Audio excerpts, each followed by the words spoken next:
मंडळी, हिंदू धर्मात रमा एकादशीला अनन्यसाधारण असे महत्त्व आहे।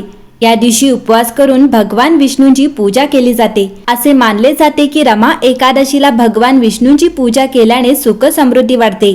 हिंदू धर्मात आश्विन महिन्याला विशेष महत्त्व आहे। या महिन्यातील कृष्ण पक्षातील एकादशीला रमा एकादशी म्हणून ओळखले जाईल। या एकादशीला धार्मिकदृष्ट्या खूप महत्त्व आहे, कारण ही एकादशी कार्तिक मासातील देव उठणी एकादशीच्या आधी येते।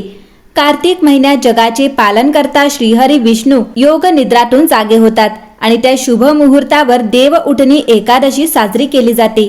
देव उठणी एकादशीच्या आधी रमा एकादशी साजरी केली जाते। मंडळी, आपल्या धर्मामध्ये आश्विन महिन्याला विशेष महत्त्व आहे। या महिन्यात नवरात्री ते दिवाळी यासारखे महत्त्वाचे सण साजरे होत आहेत। यात जगाचे पालनहार श्रीहरी विष्णूला समर्पित असे एकादशी व्रत देखील साजरे होत आहे। या महिन्यातील कृष्ण पक्षातील एकादशीला रमा एकादशी म्हणून ओळखले जाते।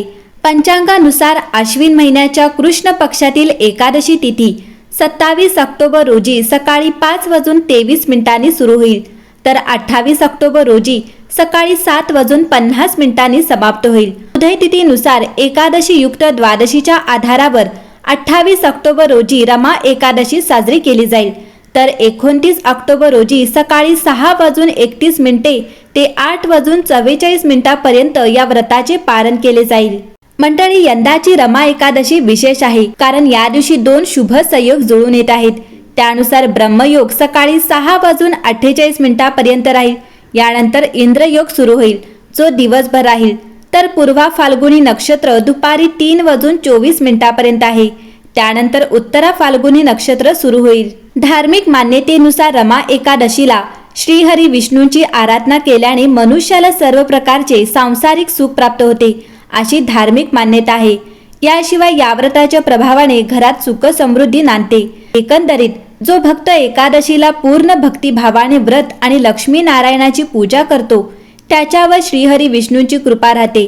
पुराणानुसार रमा एकादशीचे व्रत हे घरात कामधेनू गायीची सेवा केल्याने जितके फळ मिळते तितके फळ देणारे आहे। तसेच रमा एकादशी ही चातुर्मासातील शेवटची एकादशी आहे। मंडळी, रमा एकादशीचे व्रत करताना तुम्ही द्वादशीच्या दिवशी सूर्यास्ताच्या आधी एकदा सात्विक अन्न सेवन करावे।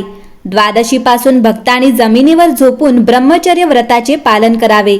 एकादशीच्या दिवशी ज्यांनी व्रत केले आहे त्यांनी ब्रह्म मुहूर्ताच्या वेळी पहाटे उठणे आवश्यक आहे आणि त्यांची दिनचर्या संपून त्यांचे शरीर स्वच्छ केले पाहिजे। विष्णू मंदिरात जाऊन मंगल आरती आणि प्रार्थना करावी। वैकल्पिकरित्या ते त्यांच्या घरी प्रार्थना करू शकतात आणि त्यांच्या पूजा खोलीत घरी आरती करू शकतात।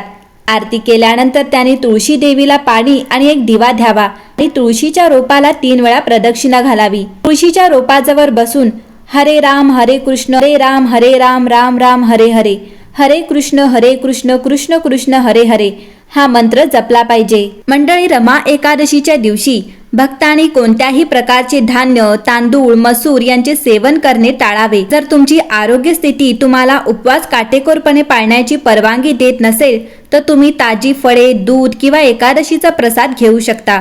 एकादशीच्या दिवशी तुम्ही भगवान विष्णू आणि भगवान कृष्णाच्या स्तोत्रांचे पठण केले पाहिजे आणि मंत्रांचा जप केला पाहिजे। एकादशीची व्रतकथा देखील वाचली पाहिजे आणि स्वतःला विष्णू पूजेत मग्न करा। संध्याकाळच्या वेळी आपण पुन्हा प्रभूची प्रार्थना करावी आणि आरती करून उपवास चालू ठेवावा। दुसऱ्या दिवशी तुम्ही पहाटेच्या वेळी ब्रह्म मुहूर्तावर उठले पाहिजे। तुमची दिनचर्या संपून आणि शरीर शुद्ध केल्यानंतर तुम्ही मंगल आरती आणि भगवंताची प्रार्थना करावी। सूर्योदयानंतर पारणा मुहूर्ताच्या वेळी तुम्ही सात्विकांसाठी मेजवानी द्यावी आणि दान द्यावे। या एकादशीच्या दिवशी गरीबातील गरीब व्यक्तीनेही भेटवस्तू द्याव्यात आणि त्यांच्या क्षमतेनुसार इतरांना अन्नदान करावे आणि परमेश्वराला नमन करावे, अशी श्रद्धा आहे।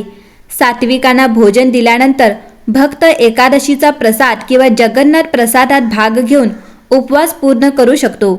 असे म्हणतात की एकादशीच्या दिवशी उपवास करणे हे भगवंताच्या सानिध्यात राहण्यासारखे आहे आणि म्हणून एखाद्याने दिवसभर स्तोत्र जप आणि भगवंताची स्तुती केली पाहिजे आणि पूर्ण भक्तिभावाने भगवंताची आराधना केली पाहिजे। अशा प्रकारे एकादशी व्रत पाळावे आणि धार्मिक रीतीने त्याचे पालन करावे। मंडळी, आपल्या हिंदू धर्मात तुमच्या लक्षात येईल की प्रत्येक व्रत किंवा व्रताची एक कथा किंवा इतिहास जोडलेला असतो. रमा एकादशीची व्रतकथा ही एक रंजक कथा आहे. हिंदू पौराणिक कथेनुसार एकादशी व्रताची कथा मुचुकुंद नावाच्या राजाच्या कथेपासून सुरू होते, ज्याला चंद्रभागा नावाची मुलगी झाली होती. चंद्रभागेचा विवाह राजा चंद्रसेनचा मुलगा शोभन याच्याशी झाला होता. राजा मुचुकुंद हा भगवान विष्णूचा निस्सीम भक्त होता आणि आपल्या प्रजेला रमा एकादशीचे व्रत काटेकोरपणे पाळण्याची सूचना केली. म्हणून राजकुमारी चंद्रभागा देखील लहानपणापासूनच रमा एकादशीचे व्रत ठेवत असे. अशाच एका रमा एकादशीच्या दिवशी शोभन आणि चंद्रभागा राजा मुचुकुंदाच्या राज्यात उपस्थित होते, कारण तो व्रत पाळण्याचा दिवस होता. राजकुमार शोभन यांनाही दिवसभर उपोषण करावे लागले.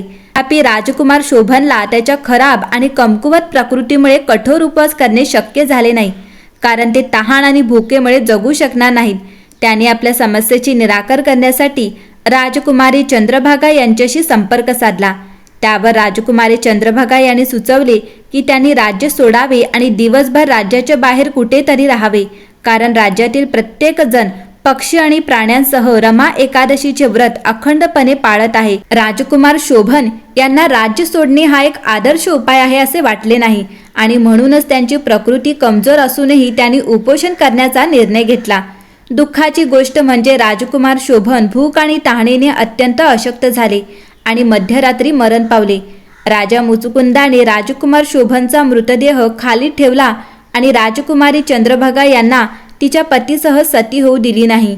त्यामुळे ती आपल्या वडिलांसह मुचुकुंदाच्या राज्यात राहू लागली आणि उपवास करू लागली. दरम्यान राजकुमार शोभनला प्रकृती अस्वस्थ असतानाही उपवास केले आणि पुन्हा जीवन करण्यात आले आणि भगवान विष्णूने त्याला मंद्राचल पर्वतावर देवपूरचे एक अद्वितीय राज्य भेट दिले. तथापि त्याने उपवास बळजबरीने पाळला असल्याने क्षेत्र अदृश्य होते आणि केवळ राजकुमारी चंद्रभागा तिच्या दैवी शक्तीद्वारे ते दृश्यमान करू शकते. नंतर एके दिवशी मुचुकुंदाच्या राज्यातील एक ब्राह्मण अपघाताने देवपूरच्या राज्यात भटकला आणि त्याने राजकुमार शोभनला लगेच ओळखले. राजकुमार शोभनला पाहून ब्राह्मण चकित झाला आणि त्याने मृत्यूला फसवून एवढे सुंदर राज्य कसे मिळवले याची चौकशी केली. राजपुत्राने ब्राह्मणाला घडलेल्या सर्व गोष्टी सांगितल्या आणि त्याला सांगितले की त्याला त्याची पत्नी राजकुमारी चंद्रभागा हिला पाहण्याची इच्छा आहे, जी त्याचे राज्य प्रत्यक्षात आणू शकेल. ब्राह्मण मुचुकुंदाच्या राज्यात परतला आणि त्याने राजकुमारी चंद्रभागाला सर्व काही सांगितले. तिचे प्रेम खरोखर जिवंत आहे आणि चांगले आहे हे जाणून चंद्रभागा आनंदित झाली. तिला आपल्या पतीसोबत राहण्याची इच्छा होती आणि तिने देवपूर राज्यात प्रवास केला. राजकन्या चंद्रभागा हिने आपल्या दैवी आशीर्वादाने देवपूरचे राज्य फिरवले, जे तिने बालपणापासूनच व्रत पाळल्यामुळे प्राप्त झाले होते.